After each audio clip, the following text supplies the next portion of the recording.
Welcome back to episode 5 of the sandwich series, where I'm on a mission to find the best sandwiches from all around the world and craft every single element from scratch, all in my own kitchen, and of course teach you guys how to do it as well.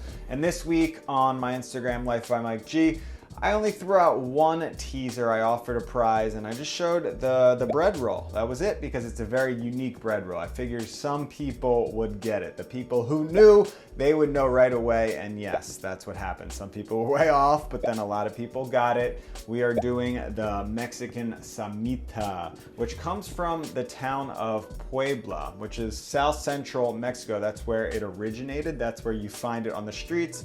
But of course, you know, you find Mexican sandwiches all over the streets of Mexico, specifically the torta. That's the one that at least people know around here, at least in New York. It's pretty popular at street carts, the torta. And the Cemita is just like the torta amped up a little bit, a few extra ingredients. And when you actually see the Cemita in Mexico, it's this massive sandwich that they just load on all of these incredible Mexican ingredients. So the actual word Cemita stands for the specific style of bread used for this sandwich, which is an egg style bread topped with sesame seeds. Then you're always gonna see a ton of avocado smeared on this sandwich. Then you've got a protein of choice. So the Milanesa style, like breaded cutlet, that's probably the more popular one, but you can get weird with it. I've seen a lot of different things like cow's feet, and it gets crazy. Then you've got papalo, which is a Mexican herb that is similar to cilantro, but definitely not the same thing. And they load that on, which also makes this sandwich very unique. Then a ton of Oaxaca cheese. That stuff is incredible, specifically from the Oaxaca region, but it's like a string cheese that they load on. Then some type of chipotle or like a, salsa, something spicy and smoky to really round it all out. And one of the reasons I was so excited to do this sandwich is because there's so many incredible Mexican toppings that can go into this. Depending on, the region you're in, you're gonna see a lot of different things, so it leaves you with a lot of options. And I did a really simple sandwich for episode 4, so I wanted to go deep on this. But before I get into my ingredients, I wanted to do a little exploration and get on the ground and actually see what this thing tastes like, what they use. So I was looking up places where I could get a Cemita, and there's actually a place in Queens called Cemita El Tigre, which is specifically doing Cemitas.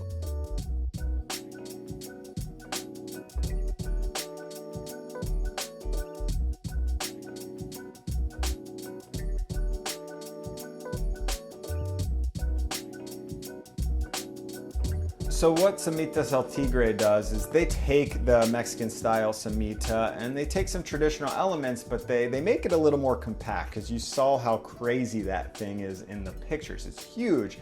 And they brag about the 10 layers of flavor they include, and it's pretty insane. There's, a black bean puree, there's a chipotle sauce, there's a ton of different things.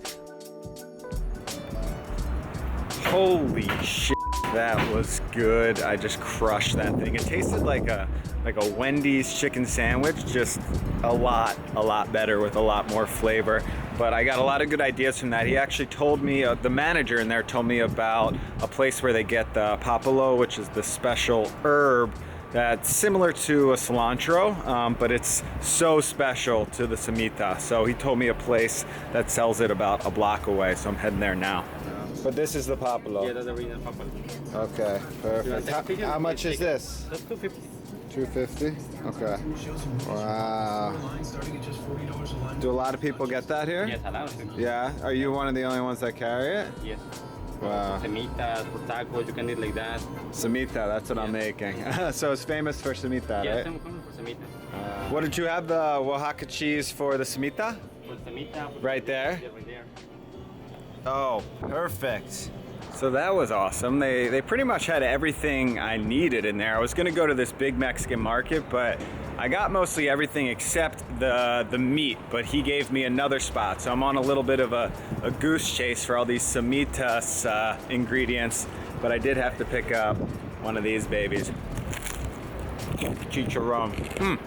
And it was great because everything was like the Mexican style cut, so I didn't have to worry about I just said Milanesa, and he pointed to this cut, and he knew exactly what to do. He chopped it up nice and thin, and I was ready to go. So a lot of times with the Cemita, they just throw on whole chipotle peppers on there, but I wanted to create a sauce that infused some spiciness and a little bit of that smokiness, so I'm making a Salsa Roja. So I took out a sheet tray with some parchment paper, hit it with a little oil. I had these beautiful tomatoes from the farmer's market, and then a little bit of onion. You know, generally you would use Spanish or white, but I only had red, which is totally fine.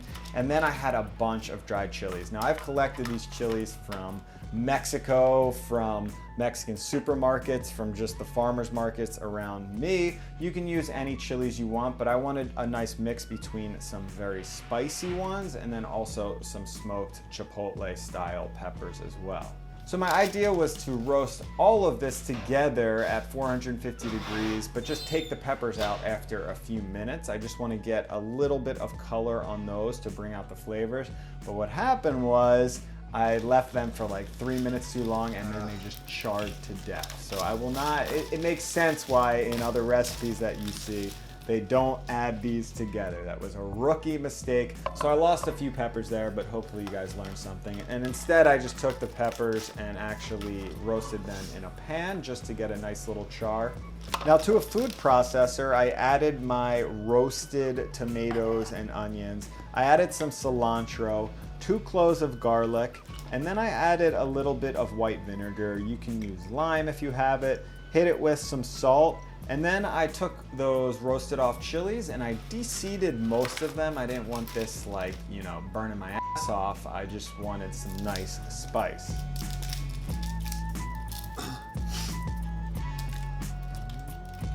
Then I blended all of that together, and you just have the most beautiful, there's something about like a traditional style salsa roja with those dark bits in there, and oh, it's just a perfect salsa. That is incredible. Nailed the spice, nailed the smokiness. I really don't make salsa rojas too much, usually salsa verde, but this is a keeper right here. So for the Cemita bread, I took 1 packet of dried yeast, I added 2 tablespoons of sugar, and then 1 cup of warm water, and I just let that sit and activate for about 10 minutes. So for this episode, it's the first time I'm using a food processor, which I didn't think about before. I forgot I had a dough hook, so I'm gonna pour that yeast mixture in there, add 2 eggs, and then 2 tablespoons of butter, so you get that sort of challah and brioche mixture here.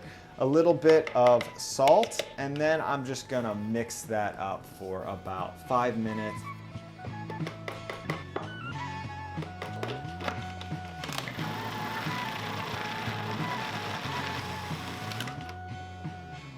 I added a little bit of flour. I didn't have enough flour in there until it sort of comes together, and it's gonna really work those glutens. And I had such a nice, supple and smooth dough after about 5 minutes.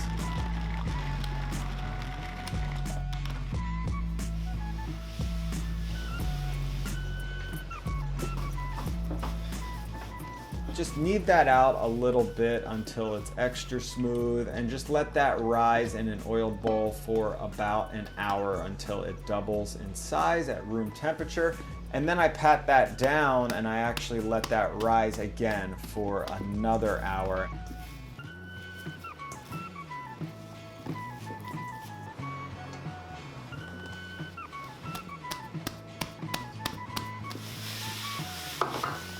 And once that's done, you can take it out. You're gonna roll that out and cut it into a few pieces, and then roll those up into balls. And I let those sit for about 10 minutes just to rest before I roll them out. So this technique for rolling these out actually looks a little strange, but believe me, this is traditional. I searched long and hard to find the traditional technique of Cemita rolling. You take your ball and you just take your hand like that and kind of roll it right in the middle. So one side is just a little smaller than the other side. You have these 2 balls, and then just pat them out with your hands. You can do this all with your hands, and then flip that over, and again, pat this out flat. And it feels a little bit strange patting down dough like this. It feels like you're gonna just deflate the actual dough, but it will work. Trust me on this one. Put that on a sheet lined with parchment paper, and then I used an egg wash to brush on the top and then sprinkle on some sesame seeds. And I let those rise for about an hour. And then I baked those in the oven at 450 degrees for about 15 minutes.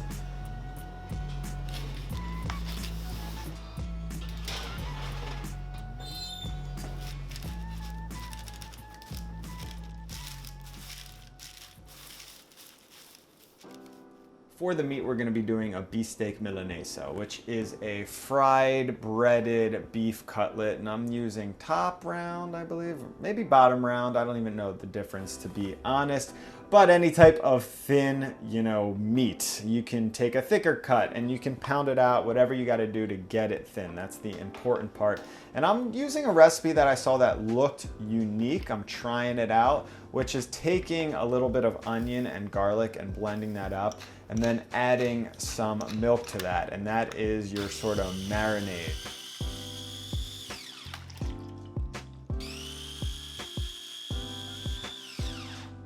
And you're just gonna take all of your steak pieces and let that marinate. And I just let that sit for overnight, actually.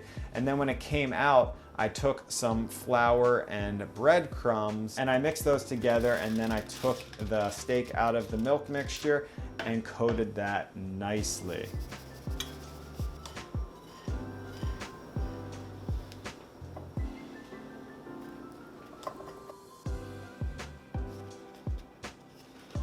I took a pan on a medium-low heat and I put some oil in there and I just fried those off.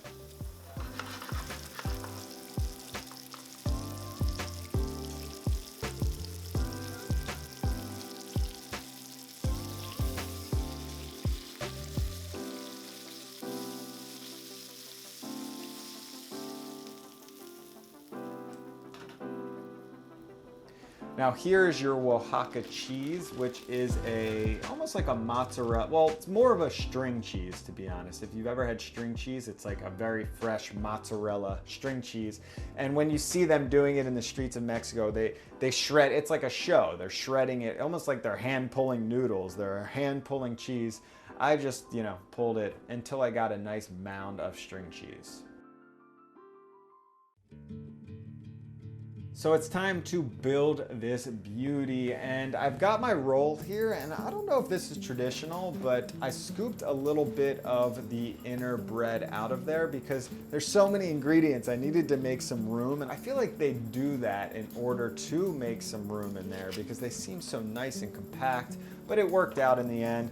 I added a bunch of avocado and just spread that on, and I did hit that with a little bit of salt to bring out those flavors. I went on with my Bistec Milanesa. I piled on my popolo spice, then some tomato, then some shredded lettuce, and then I just mounted on that cheese. And that is nothing compared to the amount of cheese they add on the streets of Mexico. Believe me on this one.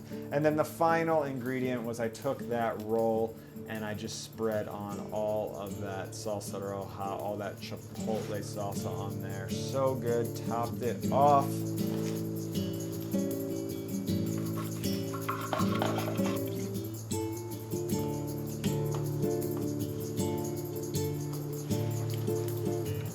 Come on, friends.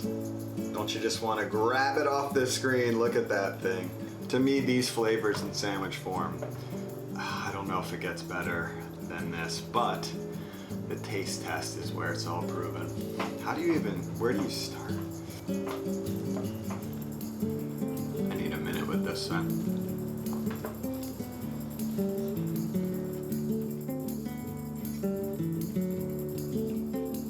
When I was in Cemita's El Tigre, I bit into the sandwich, and at first, I wasn't totally impressed, but it was one of those sandwiches that builds over time. I think there's so many flavor components to this thing that it's constantly changing, and I love meals that do that, where you can serve one thing, but it's taking you on like a 5-course journey just because it's shifting throughout every bite, and that's what this sandwich does. There's so much incredible flavor, and it's like you're picking up on new things every single time. The only thing, my only complaint that I don't love about this, I think I could have done a better Milanesa. I went for that unique technique. I think probably the standard would have been better, and also, you know, trying different styles of meats, different cooking preparations on those meats, or vegetarian if you want. But everything else, the bread, the cheese, the avocado, the salsa, it's all working perfectly in this thing, and I'm about to go enjoy all of this. So I hope you liked episode 5 of the sandwich series. I think I know what I'm gonna do for episode 6. I've had a few fan requests for a sandwich similar to this, but I need to do a little research. So I will see you next time. Keep cooking. Follow me at Life by Mike G for more sandwich inspiration.